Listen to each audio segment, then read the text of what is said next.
Hai, balik lagi di SCP TV bareng Pak Mania. Oke, kali ini mau bahas soal salah satu kandidat dari Pilkada Jakarta 2024 yaitu Ridwan Kamil. Wow. Ridwan Kamil ini memang dikenal sebagai sosok yang dibilang eksentrik dari sisi penampilan gitu. Karena apa? Karena memang ya Ridwan Kamil sebelum dikenal saat ini dia itu sudah terkenal banget dalam dunia permedsosan nih. Nah, Ridwan Kamil bisa dibilang adalah salah satu orang atau pejabat yang memang dekat dengan warganet gitu.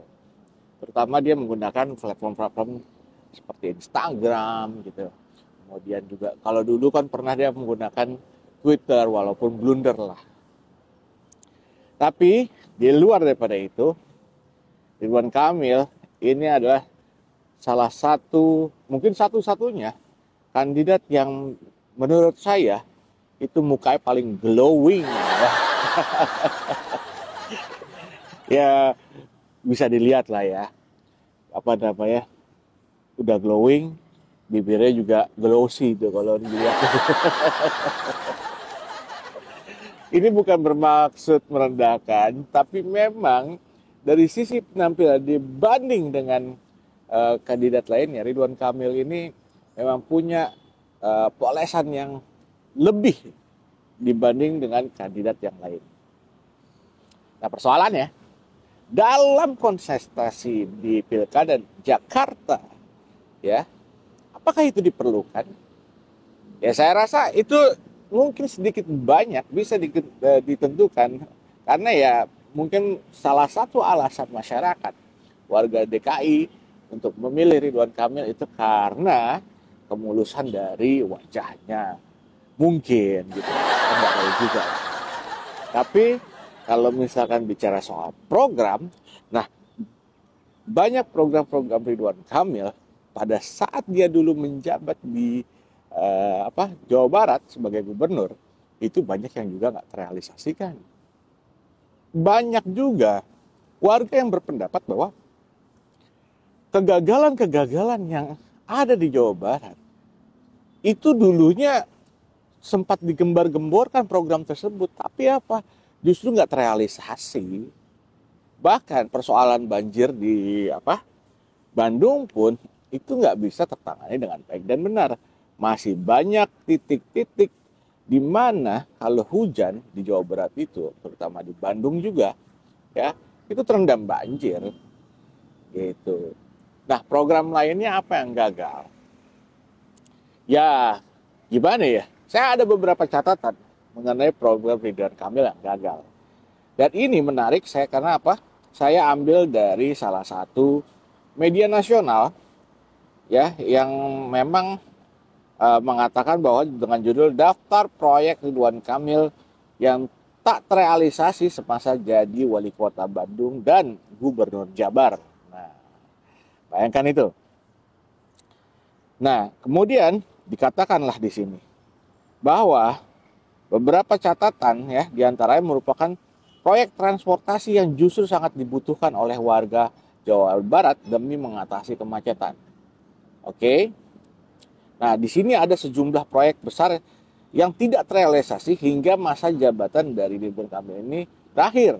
Yaitu yang pertama adalah LRT Metro Kapsul.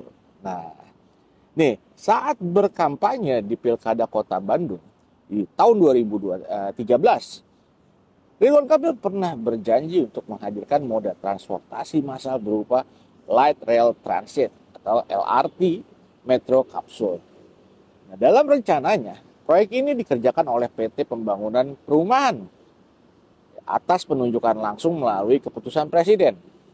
Ridwan Kamil berharap LRT ini bisa menghubungkan kota dan kabupaten dengan kereta cepat Jakarta-Bandung. Nah, ini luar biasa nih. Karena apa? Dari sisi perencanaan, ini udah bagus banget, ya kan? udah punya output yang jelas supaya ini bisa mengurangi atau mengurai kemacetan yang ada.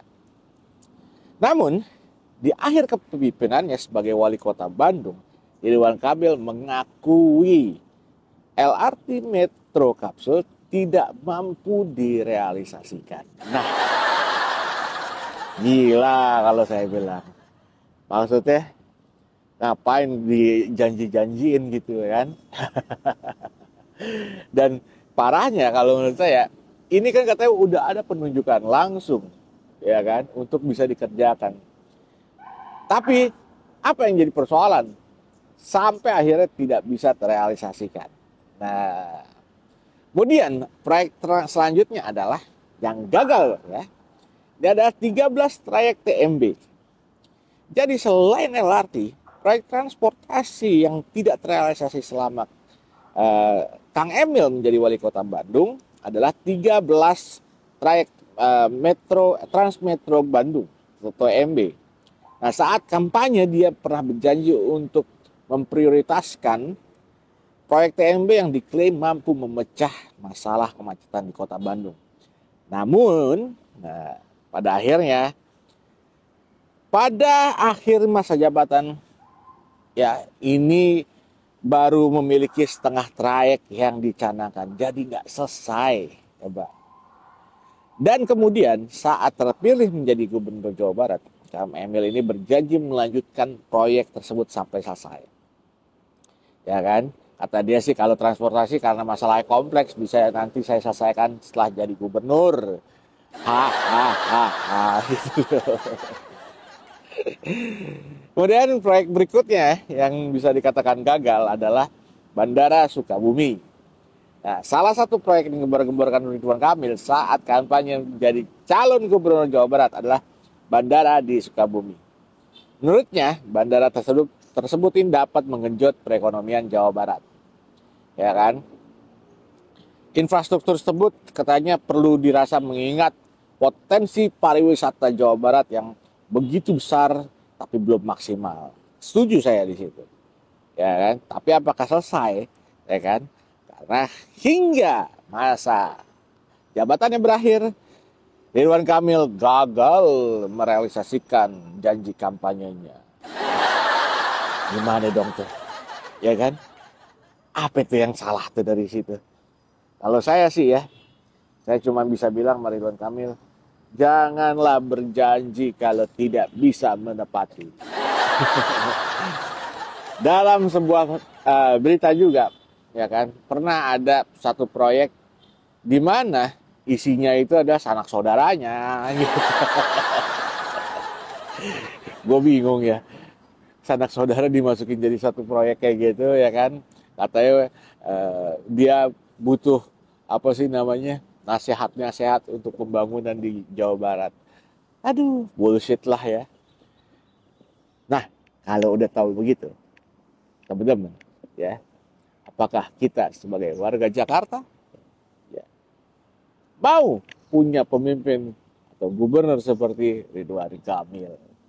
Ini bukanlah provokasi, tapi saya memberikan fakta yang ada dalam pemberitaan. Oke? Apa yang sudah diberitakan, apalagi diberitakan oleh media nasional. Gak percaya? Silakanlah cari aja di Google tuh ya. Browsing ya kan, apa sih keberhasilan dan kegagalan Ridwan Kamil. Lantas, kenapa kok saya nggak ngebahas tentang keberhasilannya dia? Nggak objektif dong. Lah, suka-suka saya dong. Gitu. Ya. Toh keberhasilannya bisa dibaca juga, silahkan. Saya nggak melarang untuk kalian membaca keberhasilan dari Ridwan Kamil. Tapi ya bandingkan aja dengan kegagalannya gitu. Ya, oke. Saya rasa mengenai pembahasan Ridwan Kamil ini ya udah cukup dulu kali ya. Karena kemungkinan saya akan coba bahas lagi di kesempatan mendatang. Oke, terima kasih.